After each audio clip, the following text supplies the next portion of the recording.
အဲ့ဒီပေါက်ဖော်ကြီးနဲ့ဗမာမမတ်ကြီးနဲ့ရတော့ဇက်ပွဲကြီးရှိတော့မတ်ကြီးကပွဲကြည့်တယ်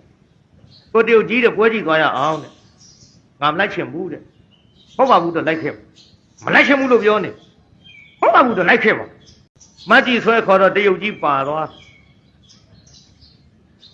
တော့ပွဲကင်းနဲ့ရောက်တော့လေဗမာမမတ်ကြီးကအပြင်းပြေစားရအောင်ပဲကြီးလှော်ထုတ်ကြီးဝယ်ပြီးတစိမ့်စိမ့်စားပိဿာကြီးမေးရအောင်မဲ့ပဲစားတော့ဗာများလေနော်ဟိုဟာထွက်မှစိုးလို့ကိုဗာများတော့မေးတာသွားတပြားသွားမေးတယ်ပဲစားတော့ဗာများတော့ဆိုကလေးတယောက်ကဤပေါက်အဲ့ဒါထွက်မှစိုးလို့ကိုဗာများတော့မေးတာကိုပေါက်မိအောင်ပေါက်လေများတဲ့မတ်ကြီးပဲကြီးလှော်တွေစားပြီးလေးလဲခြင်းပြီးပွဲကင်းတယ်အိန္ဒိယရှင်မိမသားဆိုတော့လေသူ့ရှိကအတန်ထွက်မှသူရှက်တော့ဖင်ဖနှောင်လေးနဲ့ပိတ်ပြီးအောင့်ဟာထွက်ချင်တာမထွက်ရတော့မတ်ကြီးခါလေးလိမ့်ပြီးတော့မျက်နှာလေးကိုရှုပ်ဝဲ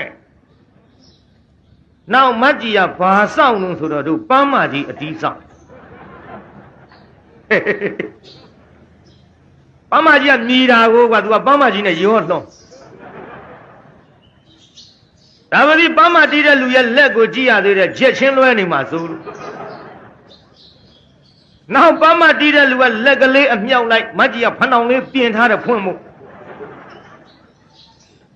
ပန်းမတီးတဲ့လူရဲ့လက်ကပြန်အချလိုက်ပန်းမကြီးကဘွေထီးဆိုမကြီးကဘီးဆိုချလိုက်ဒါကြောင့်ပန်းမကြီးကဘွေထီးဆိုမကြီးကဘုဆိုလွတ်လိုက်နောက်ဟေးမတ်ကြီးလွတ်ပါများတဲ့လေတွေကတရုတ်ကြီးနှာခေါင်းသွားနှုတ်ဆက်တရုတ်ကြီးနှာခေါင်းပွားစီဖြစ်လာဟေးမတ်ကြီးဘာတော့ကိုတရုတ်ကြီးရဲ့ပြန်ကြစို့ဘာပြုလို့တော့ဘာပြုလို့တော့လို့မနေနဲ့ဟိုဆိုင်းတဲ့အလုံးကြီးကဘာခေါ်လဲဟိုင်ပန်းမကြီးအချောင်ခံရတော့ပန်းမကြီးခေါ်တယ်တော့အဲ့ဒါကြီးကနောက်ထူအောင်ပါလားမတ်တီတောင်ပန်းမကြီးခံရပုံပြောပါတယ်ဘာဖြစ်လို့တော့ဘာဖြစ်လို့တော့မမေးနဲ့အဲ့ဒါကြီးကနောက်ထူအောင်ပါဟောတော့ဆိုင်တဲ့အရေးအကြီးဆုံးပေါ်တော့မိုးလင်းကန်ကြီးလေးထုလေသူကထုံးမှတညလုံးတညတော့ဘာဖြစ်လို့တော့ဘာပြောရမလဲကွာတဲ့အဲ့ဒါကြီးထူတာအီရှော်လာလဲကွာတဲ့သွားကြလို့